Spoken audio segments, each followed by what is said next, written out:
안녕하십니까. 저는 이번 양질의 교육 보장 및 평생 교육의 기회 증진 발표를 맡은 고재우입니다. 저희의 목차부터 말씀드리겠습니다. 첫 번째, 교육 빈곤의 사례. 두 번째, 교육을 받아야 하는 근거. 세 번째, 교육 빈곤 해결을 위한 프로그램 제작. 네 번째, 교육을 보장받기 위한 제도 및 프로그램. 다섯 번째, 평생 교육의 목적. 여섯 번째, 평생 교육의 종류 순서대로 말씀드리겠습니다. 먼저 국내 교육 빈곤 사례부터 말씀드리겠습니다. 첫 번째 사례로는 교육 자원의 부족입니다. 저소득층 가정의 경우 학습에 필요한 책과 학습 도구를 구비 여력이 부족해서 학업에 대한 어려움이 있습니다. 두 번째 사례로는 지역 간 교육 격차입니다. 지역 간 사교육비 차이의 경우 서울은 평균 59.6만원, 그리고 전남은 26.1만원입니다. 이 평균 수치로 봤을 때 2배 이상의 차이가 있고, 이렇기 때문에 빈곤층 청소년 또는 저소득층 청소년들은 양질의 교육을 받기 어려운 상황에 처해 있습니다. 세 번째 사례로는 가정 경제적 압박입니다. 빈곤층 청소년들은 책과 연필을 잡는 것이 아닌 가정 생계를 위해 학업을 중단하고 일을 하고 있는 모습입니다.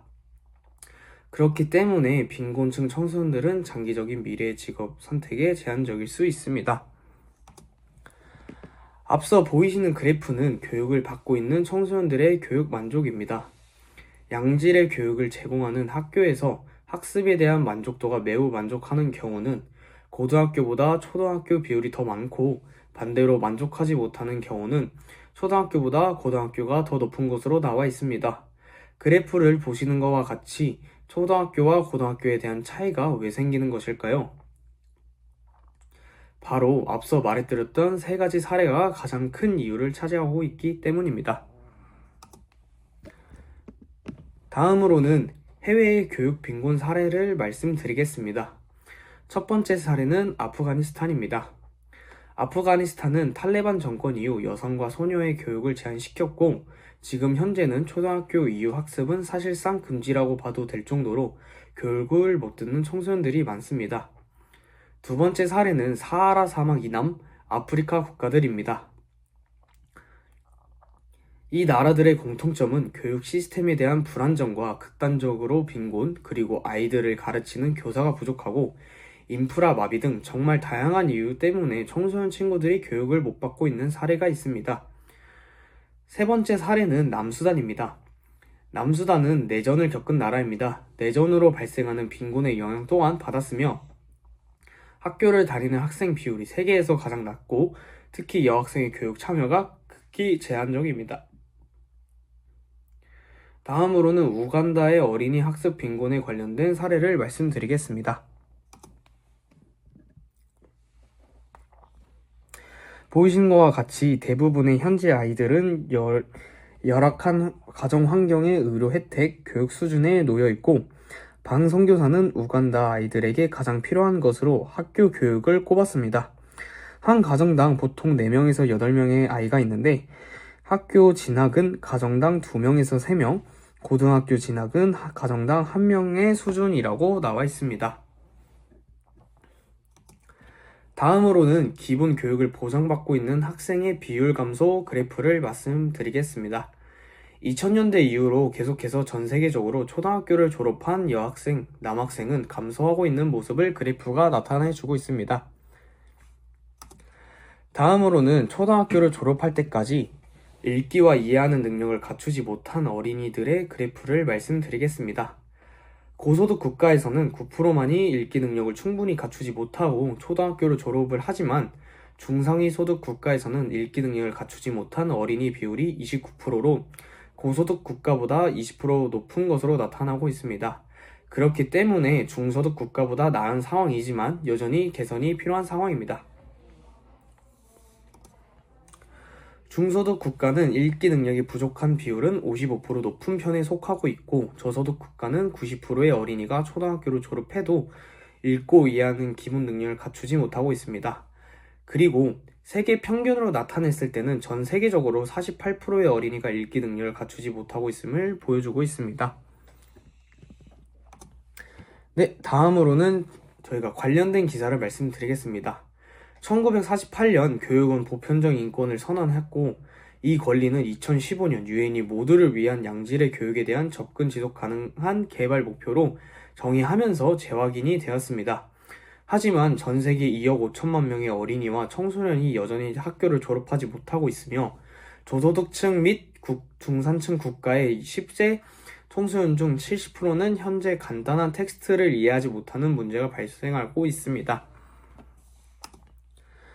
다음으로는 저희가 교육을 받아야 하는 근거에 대해 말씀드리겠습니다. 첫 번째는 인권의 원칙입니다. 교육은 기본적인 인권으로 간주되고 유엔 아동관리협회 제28조 모든 아동이 교육을 받을 권리를 명시하고 있습니다. 다음 근거로는 법적인 근거입니다. 헌법 조항 31조 1항 모든 국민은 능력에 따라 균등하게 교육을 받을 권리를 가진다. 헌법 조항 31조 5항 국가는 평생 교육을 진흥하여야 한다. 라고 우리나라 헌법에 명시되어 있습니다. 다음으로는 아동 및 청소년의 정서적 발달입니다. 교육은 청소년의 정서적 및 사회적 발달에서 가장 중요한 영향을 미칩니다. 그리고 추가로 아동 및 청소년에게 교육을 함으로써 지속가능한 발전과 사회의 미래를 위해 교육을 받아야 합니다. 네, 지금까지 저희가 교육을 받아야 하는 근거를 말씀드렸습니다. 다음으로는 교육 빈곤 해결을 위한 프로그램 제작에 대해 말씀드리겠습니다. 교육을 잘 받지 못하는 학생들을 위한 방과 후 프로그램 또는 봉사단체를 만들기입니다. 프로그램 진행 순서로는 목표 설정, 기획, 자금 확보, 운영 및 홍보, 평가 순서로 진행되고 있습니다. 목표 설정으로는 교육을 받지 못하는 이유를 파악하고 구글 폼을 제작해서 홍보를 하면서 개인이 교육을 받지 못하는 이유를 작성할 수 있게 하고 정서적 케어 등 구체적인 프로그램 목표를 세우는 단계입니다. 기획에서는 교육 콘텐츠를 구성하고 봉사자들의 역할을 분담하고 프로그램을 진행할 수 있는 장소 및 시간을 선정하는 단계입니다. 자금 확보에서는 프로그램을 진행할 수 있게 기관을 도움을 받아 프로그램에 사용되는 비용을 확인할 수 있는 예산안을 작성해서 기관에게 도움을 받고 지원금을 통해 프로그램의 시작을 할 수 있는 단계입니다. 운영 및 홍보에서는 프로그램이 언제 시작되고 대상은 누구인지 또 어떤 프로그램이 진행되는지 그리고 인스타 또는 여러 SNS를 통해 홍보를 하면서 참여자들의 모집을 하는 단계입니다. 마지막은 평가 단계입니다. 평가에서는 프로그램을 진행하면서 개선해야 되는 부분 또는 좋았던 부분을 참여자, 진행자의 이야기를 듣고 프로그램에 개선해야 하는 부분을 다 같이 의논해서 개선하는 단계입니다. 다음으로는 빈곤 아동 청소년을 위한 국내 해외 프로그램을 말씀드리겠습니다. 먼저 국내 프로그램으로는 지역사회 기반 프로그램, 위스타드 등이 있습니다. 먼저 지역사회 기반 프로그램에서는 청소년 수련관, 센터 등이 청소년들이 가장 많이 방문하고 또 청소년들이 가장 친근한 장소에 있는 곳에서 청소년들의 교육을 위해 힘을 쓰고 있습니다. 위스타드는 빈곤 아동과 청소년을 지원하는 비영리 단체입니다. 다음은 해외 프로그램입니다. 해외 프로그램으로는 월드비전, 세이브 더 칠드런 등이 있습니다. 먼저 월드비전은 빈곤 아동을 위한 꿈 지원 사업을 운영하고 빈곤 아동을 위해 힘을 쓰는 단체입니다. 세이브 더 칠드런은 아동의 생존, 보호, 발달, 참여 권리를 보장하며 다양한 프로그램을 운영하는 단체입니다. 이러한 국내 해외 단체들은 빈곤 청소년들을 위한 프로그램을 다양하게 하고 있으며 교육과 복지를 향상시키기 위해 다양한 접근 방식을 사용하고 있고 계속해서 사용되어야 한다고 주장하고 있습니다. 다음은 평생교육에 대해 말씀드리겠습니다. 평생교육에 대한 정의는 개인이 생애 전반에 걸쳐 자발적, 지속적으로 학습하고 성장하도록 지원하는 교육 개념입니다. 평생교육의 목적으로는 지속적인 학습 기회 제공, 자아실현, 사회적 참여 증직, 변화에 대한 적응력 향상, 전인적 성장이 있습니다. 평생교육에 대한 프로그램의 목적으로는 각각 차원에서 변화를 모색하는 것입니다. 그리고 프로그램 개인적, 조직적, 사회적 변화를 목적으로 실시되고 있습니다. 예를 들어 직업훈련, 가족 및 부모 교육 프로그램, 대학 평생교육 등이 있습니다. 다음으로는 평생 교육의 종류에 대해 말씀드리겠습니다. 평생 교육은 다양한 연령층에 따른 프로그램이 존재하는데요. 청년층, 장년층, 노년층에 대한 프로그램이 존재하며 나이와 관계없이 누구나 프로그램을 즐길 수 있는 프로그램들이 존재합니다. 먼저 청년층 프로그램을 말씀드리겠습니다. 청년층 프로그램은 드론 국가 자격증 3종 취득 후 취득 교육 프로그램입니다. 요새 사회에서 가장 유행하는 드론을 프로그램을 통해 체험하고 또 자격증까지 취득할 수 있는 도움을 주는 프로그램입니다. 이 프로그램은 드론의 안전한 유용 및 전문 자격 취득이 프로그램의 목적이며 목적에 맞게 참여자들 또한 드론에 대한 재미와 자격증 취득을 하는 모습을 볼 수 있습니다. 다음으로는 장년층 프로그램입니다. 장년층 프로그램은 노인인지 활동 책놀이라는 프로그램이 존재하는데요. 이 프로그램 같은 경우는 노인분들이 인지하는 도움을 주고 또 자신이 나이가 들어 노인이 되었을 때를 생각하게 도와주는 프로그램입니다. 이 프로그램의 목적은 노인 대상 책놀이 프로그램 관련 이론 및 실습입니다. 목적에 맞게 참여자들은 노인에 대한 인식 개선이 되는 경우뿐만 아니라 나중에 노인복지사 또한 준비하는 과정을 도움을 주는 프로그램입니다. 마지막으로는 노년층 프로그램입니다. 노년층 프로그램으로는 토닥토닥 마음 정원이라는 프로그램이 존재하는데요. 이 프로그램은 이웃과 함께 얘기하며 정원을 가꾸는 프로그램입니다. 프로그램의 목적으로는 원예 치료로 이웃과 함께 소통하기입니다. 또한 이 프로그램도 목적에 맞게 참여자들 또한 이웃과 함께하는 시간이 많아져서 외로움이 줄어들었고 같이 얘기할 수 있는 사람이 좋았다라는 평가가 많이 존재했습니다.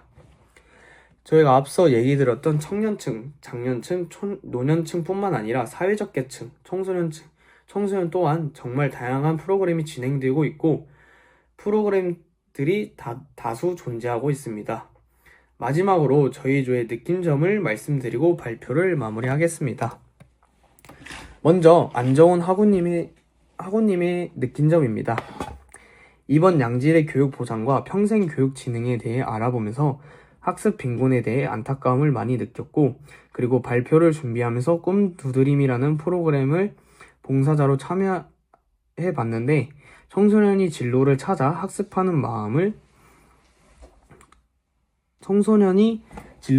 학습하는 모습을 보고 나중에 나도 봉사자가 아니라 진행자로 아이들에게 도움을 주고 싶다라는 목표가 생겼다. 다양한 청소년들이 멋진 어른이 될 수 있도록 양질의 교육을 받을 수 있게 도움을 줘야 할 것이고 지금처럼 내가 할 수 있는 것부터 실천해야 하며 다양한 봉사에 참여해야겠다라고 느끼셨고요. 그리고 저는 양질의 교육 보장과 평생 교육 진행에 대해 알아보면서 무수한 많은 청소년들이 교육을 못 받는 것에 대해 청소년학 전공으로서 정말 마음이 아팠고 항상 청소년들이 꿈과 희망을 가져야 할 시기에 노동을 하는 점에 대해 사회적으로 바뀌어야 한다고 생각이 들었습니다. 저는 나중에 제가 청소년 지도사가 돼서 교육을 못 받는 청소년을 도와줘야겠다라는 다짐을 할 수 있는 기회였습니다. 김수빈 학우님의 느낀점은 조사를 하며 교육이 제대로 이루어지지 않는 환경에서 살아가고 있는 청소년들의 현실을 알게 되었을 때 제가 평소 당연하게 여겼던 교육의 기회가 누군가에게는 전혀 당연하지 않다는 사실에 큰 충격을 받았습니다. 청소년들을 위한 프로그램을 기획하며 단순히 교육을 제공하는 것이 아니라 그들의 삶에 실질적으로 도움을 줄 수 있는 프로그램이 필요하다는 걸 느낄 수 있었던 활동이었고 기회가 된다면 청소년 교육 봉사에 참여하고 싶다는 생각이 들었습니다. 네, 이상 저희 조의 느낀 점을 말씀드렸고요. 지금까지 저희 조의 발표를 마치겠습니다. 감사합니다.